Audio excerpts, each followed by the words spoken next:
dukubitire mu gihugu cy'u Burundi aho mu gihugu cy'u Burundi hariko haravugwa ibitari bike ku mugwi wa Vitaro aho umugwi wa Vitaro izisa tuko turavugana umenyerezwa n'umukoca yitwa Mayiro afise lisansi A ico rero Mayiro izisa tuko turavugana afise lisansi A noneho rero Mayiro ari kumwe n'uwagerageje uburyo bwose bwo kumwigisha gutoza ariwe Kanyinkore Janvier yawe.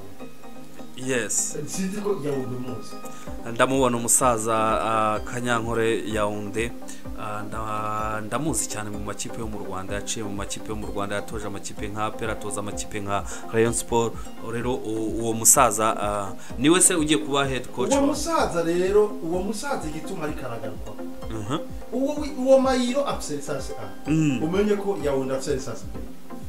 Yes. Yaounde yatojeje Mayiro akiyumva. Yes. Noneho rero ikintu kirimo kiraba muri Vitaro nibwo Vitaro iheruka kwirukana uwitwa Shoma kandi uwo mumenyereza nawe nta mezi abiri yaraheze mu mayagazi ariko uraza ko ubutumwa bwa kafe buheruka gusohoka ko i-champion yari yose igomba gutuzwa n'umumenyereza afise lisansi A. Ese buriya Kanyankore yari afite lisansi B. Afise lisansi B. Rero amakuru dufise ariko aba mu mugwa Vitaro. Mayiro ntabwo agomba kwemera ko Shombo agomba kumwumviriza. Wa Mayiro Shombo n'uwo yakora ari umumenyereza wifata kibanda. Wameza bi afise lisansi C. Yes. No bakamwe ni mukorane abe icegera cyane. Ariko Mayiro avuga ati ntabwo ushobora gukorana nawe jewe ngomba gukorana n'umuvyeyi yaneze ari Janvier Kanyinkore yawe.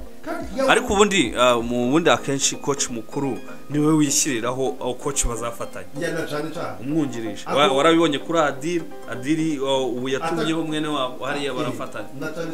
Yes. Noneho rero amakuru adushikira ava mu ngo wa Vitaro. Nuko izisa turavugana Mayiro ashaka Kanyinkore Janvier.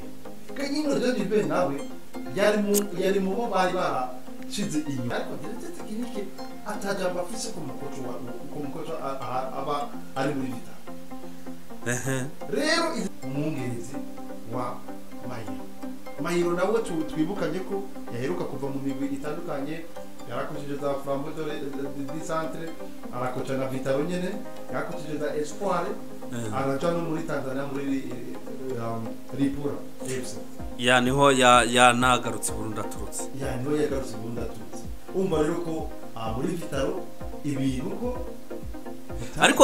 ariko ntabwo bimeze neza nibemera ko Mayiro yihitiramo umwungiriza gusa ikintu kizaba kimeze bizaba nkaho bicuritse.